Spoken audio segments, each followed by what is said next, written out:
আবিলার নতুন নতুন বিয়ে হয়েছিল। ও তার শ্বশুর বাড়িতে দেখে যে রাত্রি 11টার পর যদি কাউকে বাড়ির বাইরে যেতে হয় তাহলে ওরা ক্রাসের সাথে যেত। গ্রামের সব বাড়িতে ক্রাস রাখা ছিল।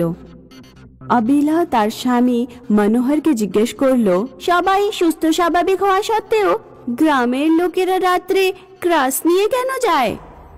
রাত্রে 11টার পর পা কাটা ভূত ঘুরে বেড়ায়, বুঝলে? আর ওই পেতনি যারা ক্রাস নিয়ে চলাফেরা করে তাদের কিচ্ছু বলে না।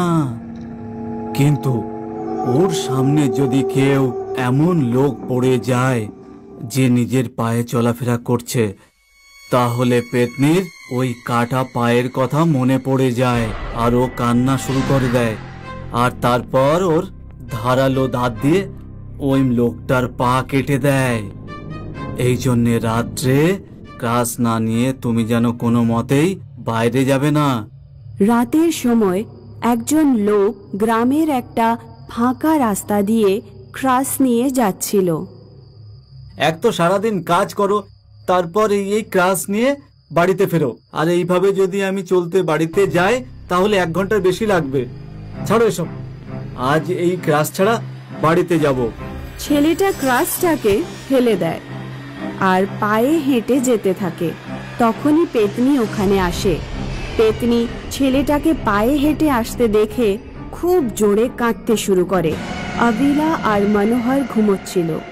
কেউ একজন এসে ওদের দরজায় ধাক্কা দেয়। দরজা খোলো তাড়াতাড়ি, মনোহর। মনোহর দরজা খোলে। আরে কাকি, তুমি এত রাতে? পেতনি আমার ছেলের পা কেটে নিয়ে গেছে। ও পুরনো কুয়োর দিকে গেছে। গ্রামের কোনো লোক পেতনির ভয়ে ঘর থেকে বাড়ির বাইরে আসছে না।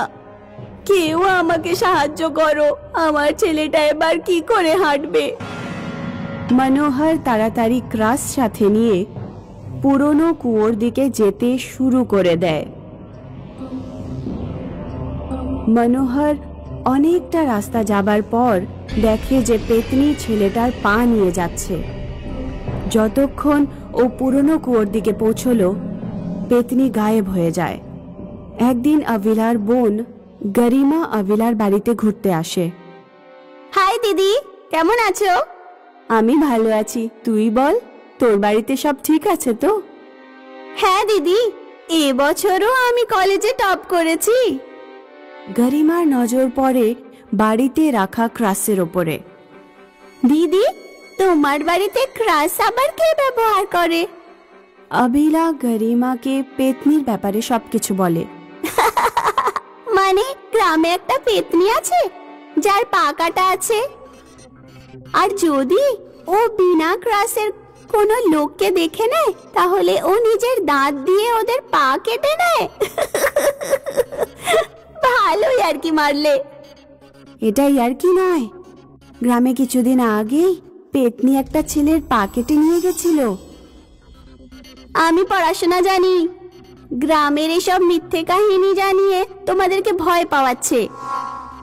আমি জানি ওরা নিজের মনোরঞ্জনের জন্য এরকম কাহিনী বানায়, কিন্তু আমি ওই কাহিনীকে একদম বিলিভ করি না। আমি রাতে বিনা ক্রাস নিয়ে ওখানে যাব, দেখি ওই পেতনি আমার কাছে আসে কি না। আবিলা আর মনোহর গরিমাকে অনেক বোঝানোর চেষ্টা করে, কিন্তু গরিমা ওদের কথা ইয়ার্কি ভেবে ধ্যানই দিল না। এক রাত্রে 12টার সময় ও জানলা দিয়ে লাফিয়ে গ্রামে ঘুরতে শুরু করে। পেতনিও ওই সময়ই গ্রামে ঘুরছিল। পেতনি যখন গরিমাকে নিজের পায়ে হাঁটতে দেখল, ও নিজের কাটা পা দেখে কাঁদতে শুরু করলো। ওই শয়তান শামনাথ আমার পা কেটে ফেলেছিল। পেতনি নিজের দাঁত দিয়ে গরিমার পা চাবাতে শুরু করলো আর কেটে ফেললো, আর গায়েব হয়ে যায় ওখান থেকে। সকালে গ্রামের একজন মানুষ এসে আবিলার বাড়িতে খবর দেয় যে ওর বোন চৌরাস্তার মধ্যে অজ্ঞান পড়ে আছে। মনোহর আর আভেলা সঙ্গে সঙ্গে ওখানে পৌঁছায় আর গরিমাকে হাসপাতালে ভর্তি করে দেয়। আমি না করেছিলাম না, এখন তুই নিজের জীবন কি করে কাটাবি? কান্নাকাটি বন্ধ করো দিদি। মানুষকে জীবনে অনেক কঠিন কঠিন রাস্তায় চলতে হয়। আমি ক্রাসের সাহায্যে হাঁটতে পারবো। ওই পেতনি একজন সামনাথের নাম নিচ্ছিল। আমি ওই পেতনির ব্যাপারে পুরো তদন্ত করেই ছাড়বো। গরিমা ক্রাসের সাহায্যেই পুরো গ্রামে ঘুরতে শুরু করে আর সামনাথের ব্যাপারে জিজ্ঞাসাবাদ করে। গ্রামের বাইরে কবরস্থানে যাওয়ার রাস্তায় ও একজন বুড়োকে বসে থাকতে দেখে। বুড়ো লোকটি জোরে জোরে পাগলের মতো হাসছিল। ও কেটে নিয়েছে, ও কেটে নিয়েছে, ও কেটে নিয়েছে, ও কাউকে ছাড়বে না। গরিমা প্রথমে তো ওই বুড়োকে দেখে ভয় পেয়ে যায়, কিন্তু তারপর কোনোভাবে হিম্মত জুটিয়ে ওকে জিজ্ঞাসা করে, বাবা, আপনি কি সামনাথ নামের কোনো মানুষের ব্যাপারে কিছু জানেন? এটা প্রায় 40 বছর আগের কথা। গ্রামে শ্যামনাথ নামের একজন ছেলে বাস করত। একদিন একজন আদিবাসীর বাড়ির ভেতর থেকে একটা মহিলাকে তুলে নিয়ে আসছিল। ও মেয়েটার সাথে খুব জোর জবরদস্তি বিয়ে করে নেয়, আর তারপর ওই মেয়েটা বারবার ওর বাড়ি থেকে পালানোর চেষ্টা করছিল।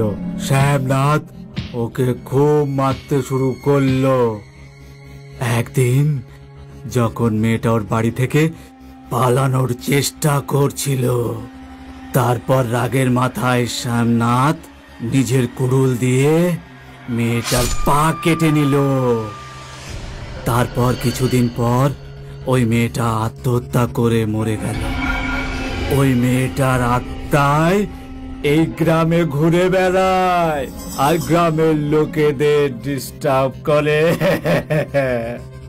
গরিমা পুরো কথা গ্রামের লোকেদের বলে। আজ রাত্রে আমরা সবাই বিনা ক্রাসে চৌরাস্তায় দাঁড়াবো আর পেতনির কাছে ক্ষমা চাইবো।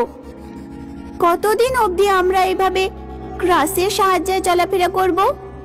মাঝ রাত্রে পেতনি আসে আর ও এতগুলো লোককে দাঁড়িয়ে থাকতে দেখে বিনা ক্রাসে। পেতনি কাঁদতে শুরু করে, তোমার সাথে যাই হয়েছে আমরা সব গ্রামবাসী তার জন্য ক্ষমা চাইছি, কিন্তু তুমি নির্দোষ লোকেদের কেন শাস্তি দিচ্ছ? একটা মানুষের ভুলের জন্য পুরো গ্রামবাসীকে শাস্তি দেওয়া তো ঠিক নয়। যখন আমার সঙ্গে অত্যাচার হচ্ছিল তখন গ্রামের লোক চুপ কেন বসেছিল? সব গ্রামবাসীর মাথা লজ্জায় নিচু হয়ে যায়। আমি কথা দিচ্ছি তোমাকে, এখন থেকে গ্রামে যে কারোর ওপর অত্যাচার হলেই সব গ্রামবাসীরা মিলে ওর বিরোধ করবে, কিন্তু আমাদের পা ফেরত দিয়ে দাও। শ্যামলালের বাড়ি এখন অবধি বন্ধ হয়ে আছে। প্রথমে ওখানে গিয়ে শান্তি যজ্ঞ করাও, যাতে আমার আত্মা শান্তি পায়। আর মনে রেখো, অত্যাচারী যত বড় পাপী হয়, অত্যাচার সহ্য করার লোকেরাও অতই বড় পাপী। এই জন্য যে কোনো অত্যাচার দেখলে তার বিরোধ করা শেখো। সব গ্রামবাসীরা সামনাথের পুরনো বাড়ি খোলে। ওই ঘরে ওরা শান্তি যজ্ঞ করায়।